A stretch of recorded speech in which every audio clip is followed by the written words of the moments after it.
Nesse último final de semana, do dia 5 na quinta-feira até o dia 8, domingo, aconteceu a CCXP 2019.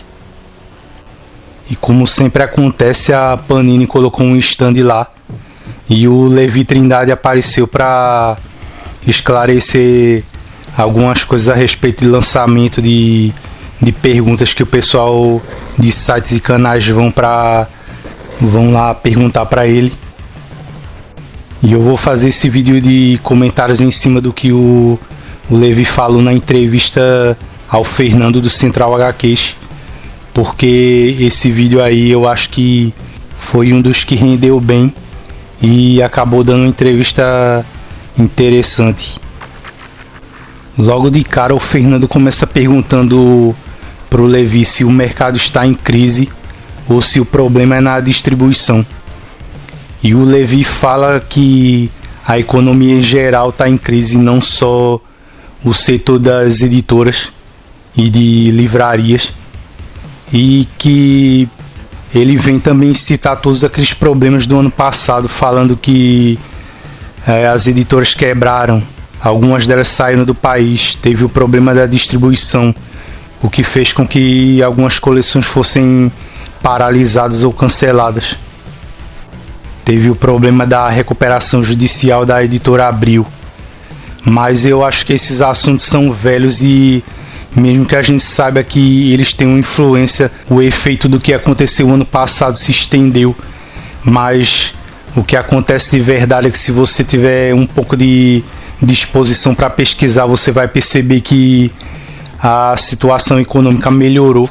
Isso eu não estou dizendo por causa da minha opinião. É algo que foi noticiado há pouco tempo pelo governo.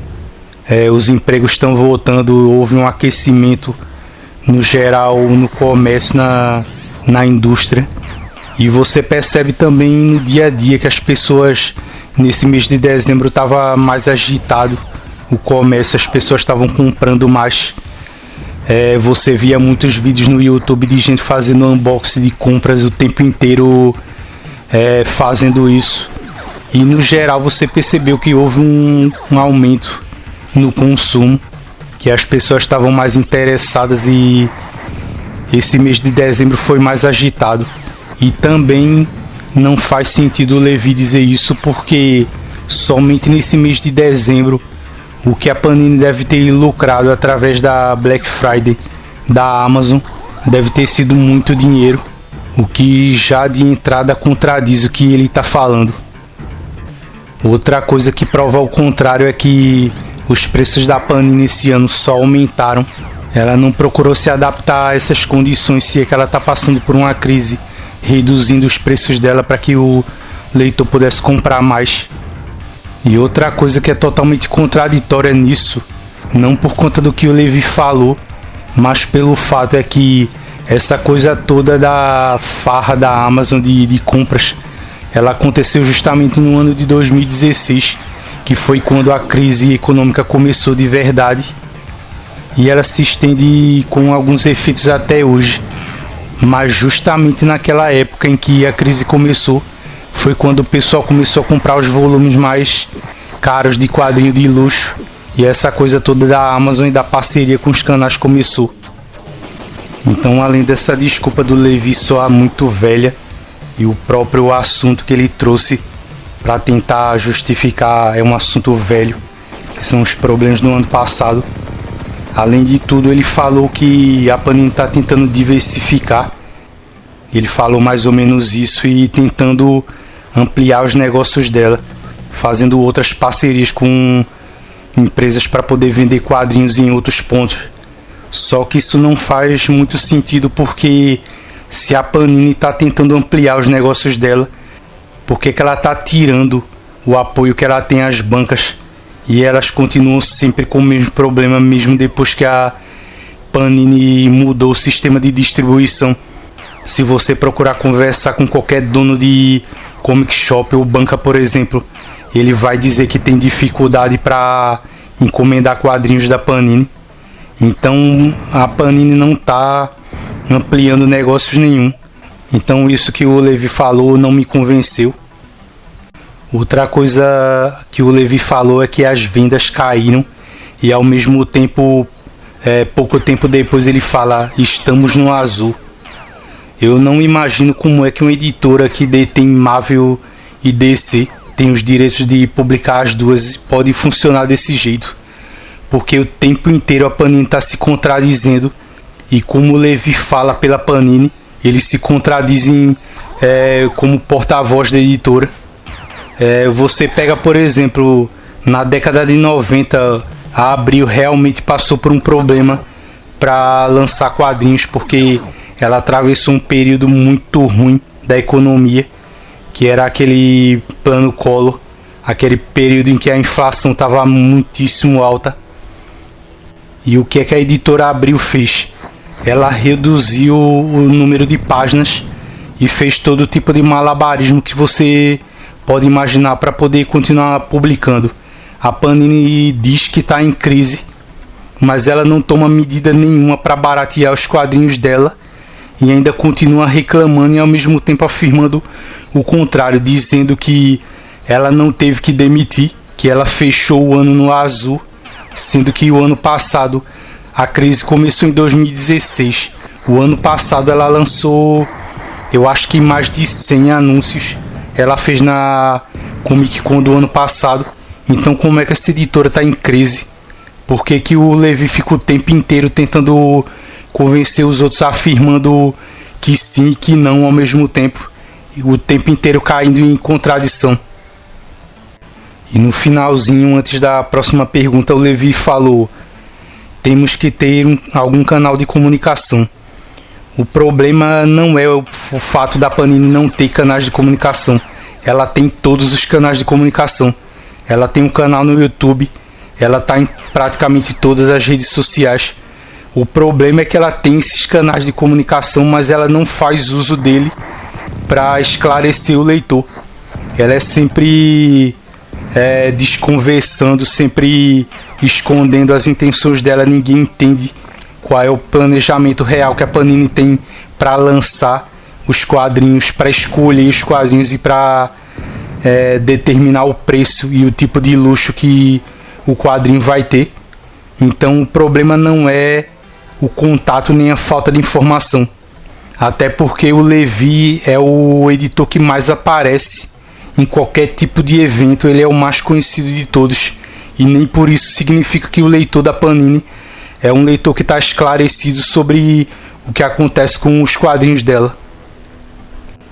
Em seguida, o Fernando cita o efeito Amazon e pergunta se isso não estaria relacionado ao tipo de valor que a Panini escolhe hoje, o tipo de padrão com que ela publica.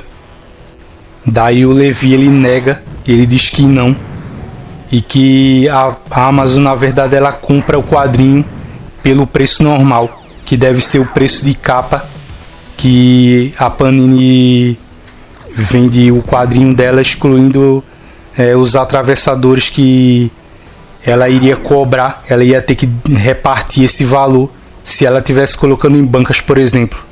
Talvez na verdade não seja exatamente o valor de capa, mas deve ser um valor alto ainda. E na verdade não adianta também o Levi dizer que isso não é o efeito Amazon, porque é lógico que é. A gente pode puxar pelo histórico que desde que a Panini começou a ter essa parceria com a Amazon, os quadrinhos dela foram aumentando absurdamente de valor. Então como é que ele vem dizer que isso não é influente dentro das decisões que a Panini toma? Até porque é evidente que a Panini só coloca os preços de capa para inflacionar e fazer com que ele seja vendido depois pela Amazon com desconto. A Amazon ela compra diretamente uma tiragem da Panini. Ela não trabalha com aquele sistema de consignação em que a editora ela coloca um livro dela, um quadrinho, numa loja e uma parte pequena do lucro do lojista é dividido com a Panini. Se o quadrinho não vender, ele retorna e eles vão contabilizando dessa forma. Só que a Amazon ela não trabalha com consignação. Ela simplesmente paga o valor inteiro. Ela compra uma tiragem, vamos supor, uma tiragem de 500 volumes Daí ela coloca o desconto que ela bem quiser. E ao final dessa pergunta ele fala uma coisa que é no mínimo contraditória. Ele dizer que outras empresas que se deram mal com essa crise, essa tal crise, elas foram arrogantes e não deram ouvidos, sendo que a gente está falando da Panini, que é a empresa que mais vira a cara para o consumidor. É aquela que simplesmente não ouve ninguém e toma decisões do jeito que ela bem quer. Como eu falei sobre a questão de ela não retroceder, ela não tentar se adaptar fazendo produtos baratos, já que ela está em crise. Ela mesma afirma isso. Você tira o exemplo daqueles quadrinhos das mensagens que ela colocou em capa cartão e papel couché. Quem foi que pediu por aquilo ali? Se a editora tivesse ouvido o leitor, ela nem sequer teria transformado as mensagens num padrão elitizado como esse, o que é a prova que ela não dá ouvido ao leitor e continua fazendo as coisas do jeito que ela quer, simplesmente porque por enquanto ela for lucrando, ela vai fazendo o que ela quiser e pronto. E depois o Levi ainda vem falar sobre empresas que são arrogantes. O Fernando ainda fala sobre aquele boato de que a Panini poderia voltar a distribuir quadrinhos pela Total. E o Levi Trindade diz que isso não é verdade. O que é uma coisa que faz todo sentido, porque se a Panini está querendo colocar o foco dela das vendas pela Amazon, e com o serviço da Amazon Prime hoje em dia, o leitor que vai comprar, ele não tem que se preocupar nem sequer com o problema do frete. Por que a Panini voltaria pela Total para ter que se submeter ao sistema antigo do qual ela fugiu, em que ela teria que pagar mais de 50% do preço de capa do quadrinho para a distribuidora? Então realmente não faz sentido nenhum. E como o Fernando havia entrado nessa questão da distribuição, ele fala que a Panini está trabalhando com uma distribuidora grande que opera em parceria com outras distribuidoras regionais, e diz que hoje em dia eles estão cobrindo 100% do território nacional. O que está acontecendo na verdade é que não mudou nada. Eu tenho certeza que os leitores de várias regiões do país perceberam que não mudou quase nada, porque a distribuição continua ruim. Onde é que o Levi está enxergando essa qualidade toda na distribuição da Panini, sendo que ele disse que a Panini está presente em todas as bancas e que não há problema em se achar edições pelo Brasil, o que só prova que ele está se fazendo de cego para o que está acontecendo de verdade. Porque nesse momento eu posso chegar para qualquer pessoa que assista esse vídeo e perguntar: na região onde você mora, você está tendo facilidade para conseguir comprar os quadrinhos da Panini? Os problemas que existiam antes pararam de acontecer, e as revistas que nem chegam destruídas, ou chega um número e falta outro. Esse problema foi sanado. Além de tudo, o fato que vem para desmentir completamente o que Levi fala, de a Panini ter um mínimo de preocupação com as bancas, é que se ela tivesse tão incomodada assim em estar presente nas bancas e fazer um bom trabalho de distribuição com elas, ela não teria aumentado o preço das mensagens, encarecendo até o que era barato, até o que era minimamente barato de se consumir, além de todo o material da Panini que não chega nas bancas, que é enviado direto para a Amazon, porque o material da Panini encadernado que chega nas bancas vai sempre ser vendido pelo preço de capa, e o leitor logicamente ele já perdeu o interesse, porque se é para pagar, ele vai pagar com descontos pela Amazon. Então isso gera um vácuo nas bancas de jornal. A Panini tenta enganar quando ela diz que ainda se preocupa e tenta dar suporte às bancas, porque na verdade desde um bom tempo ela vem quebrando as pernas dos donos e consequentemente prejudicando o leitor. Nesse ponto do vídeo, o Fernando entra na questão da revisão, e como vocês podem ver, um exemplo de um argumento totalmente furado do Levi é que ele chama o caso de Sandman em 30 anos de infeliz coincidência, o que é mentira. Isso não foi infeliz coincidência. porque o que originou os erros no primeiro volume nem foi uma infelicidade e muito menos uma coincidência, foi o trabalho mal feito de um funcionário da Panini ou da Mitos. O Levy disse: a Panini contatou a gráfica, mas o New Game ele se manifestou antes de ela poder corrigir o problema.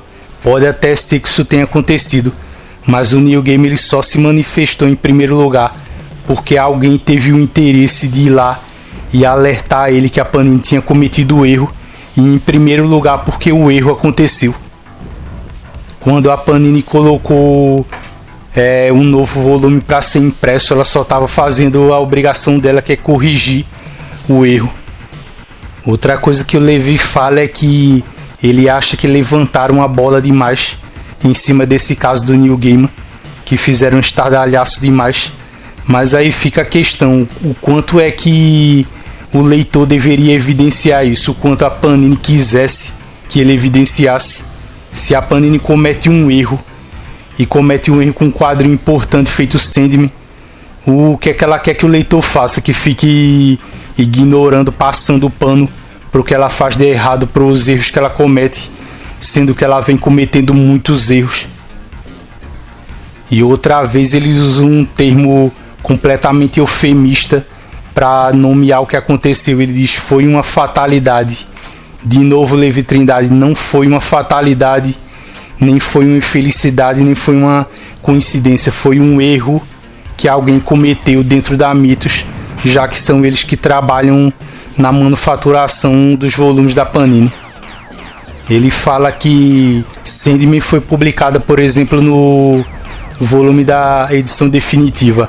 Ele foi publicado num volume maior, ele diz, e quando foi reduzido, eles tiveram que fazer o letreiramento todo da revista, e por isso, por causa de alguma revisão ou de alguma correção de um programa que tenha passado, eu acho que ele falou isso, ou alguém ali na hora que foi processar os arquivos acabou acontecendo um erro. Só que esse tipo de erro é algo que tem que ser previsto por um profissional que está trabalhando, fazendo esse serviço de editar o quadrinho.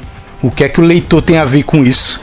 Um erro que um programa vá fazer, ou que o próprio revisor, um editor vai fazer, ainda assim é um erro de responsabilidade da editora. Não tem nada relacionado ao acaso ou coisa desse tipo. Foi erro humano mesmo, erro de quem trabalhou no quadrinho. Outra coisa que fica no ar em relação a esse tipo de coisa é que, assim como aconteceu um erro com aquele volume bem caro do Homem-Aranha, eu acho que é o espetacular Homem-Aranha, acontece erros com quadrinhos grandes de quadrinhos famosos como Sandman ou Watchmen, por exemplo, ou Cavaleiro das Trevas, que veio com muitos erros, uma edição da Panini, que deixa aquele tipo de dúvida na cabeça da pessoa que observa o Levy falando isso, que é o seguinte: não tem ninguém dentro da Panini para dizer que quando se publica esse tipo de quadrinho eles têm que dar um tratamento especial para ele, que ele tem que ter uma atenção maior. Quer dizer, se você está reeditando, por exemplo, Batman 1, você não vai dar o mesmo tratamento, apesar de que não deve haver erro em quadrinho nenhum, não importando o valor dele, mas quando o quadrinho é importante você tem que redobrar a atenção para que o erro não saia. Então não importa o que o Levy Trindade vai dizer, esse caso do Neil Gaiman ele vai ficar sempre como uma mancha na história da Panini, e como provou aquela própria página, todo dia um erro diferente nos quadrinhos. Eles aumentaram os erros esse ano. Quer dizer, naquela época do começo desse ano, quando o pessoal começou a reclamar e teve o caso do Neil Gaiman, eles deram uma reduzida nos erros.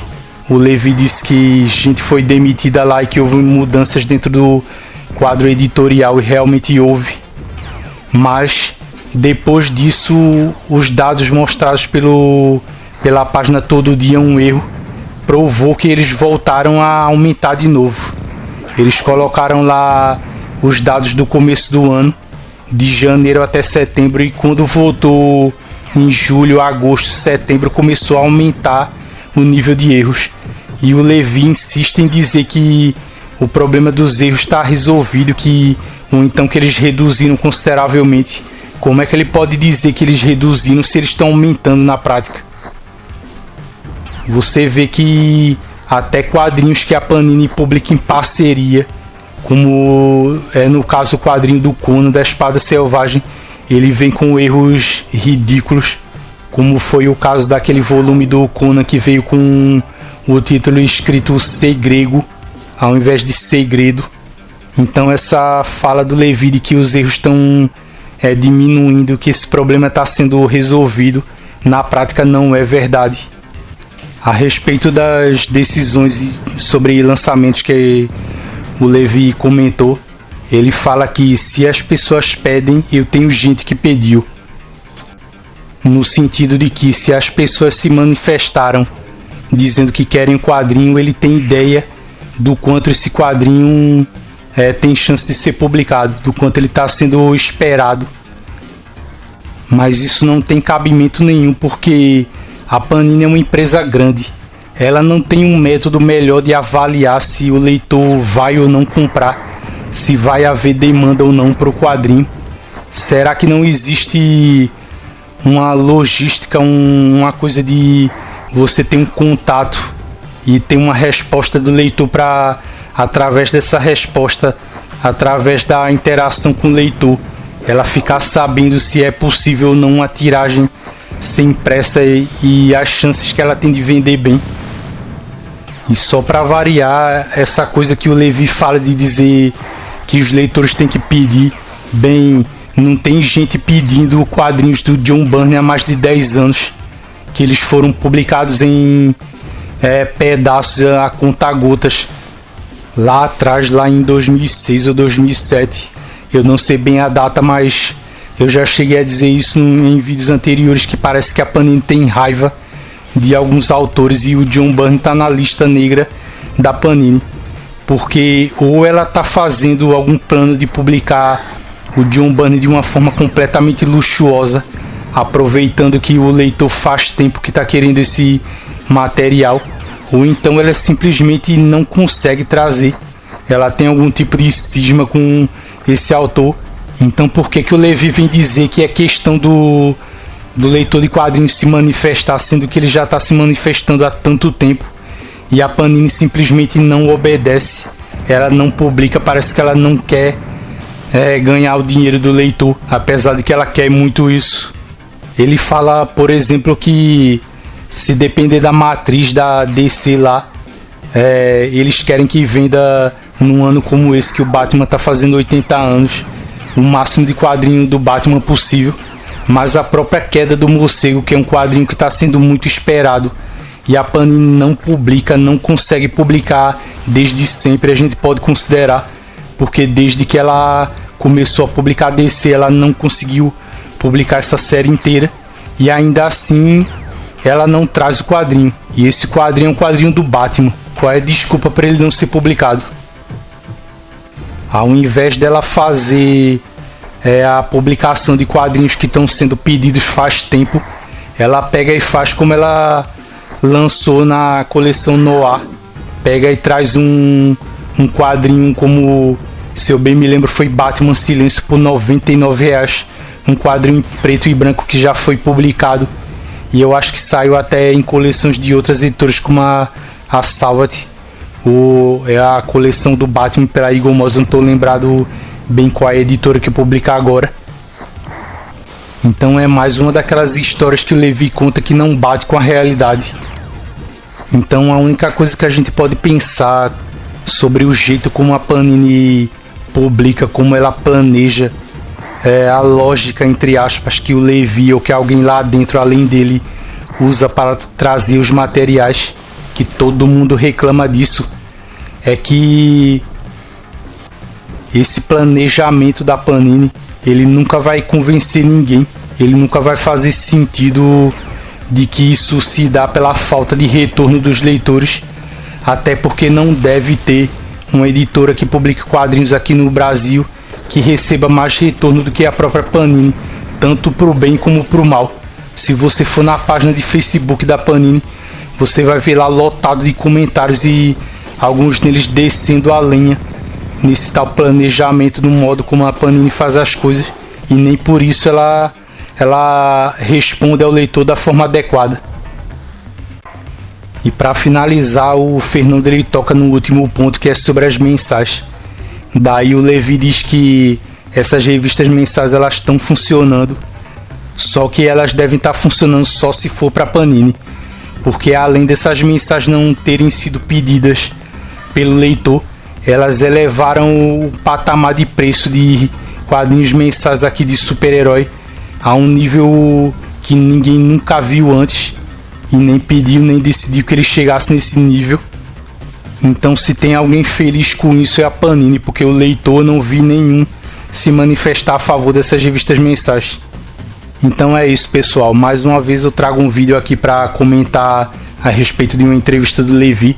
Eu não vou falar nada sobre a postura dele profissional ou a respeito da personalidade dele, do modo como ele se comporta, como por exemplo ele ficar o tempo inteiro olhando para os lados quando responde alguma pergunta ao invés de encarar a pessoa, de demonstrar uma segurança quando fala, coisa que ele não tem, e de ficar o tempo inteiro caindo em contradição.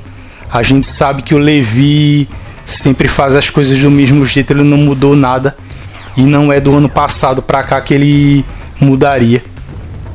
Então, apesar dessa entrevista render exatamente aquilo que a gente espera que renda, eu quis trazer ela porque, a despeito da gente saber que é previsível, a gente tem que continuar monitorando o que essa editora faz, tanto como leitor como um consumidor, independente de haver alguma perspectiva de mudança para melhor por parte da Panini ou não. Então foi isso. Esse foi o meu vídeo de comentários em cima da entrevista do Levi Trindade dada ao Fernando do Central HQs. Eu agradeço a quem viu o vídeo. Muito obrigado. Até a próxima e até o próximo vídeo.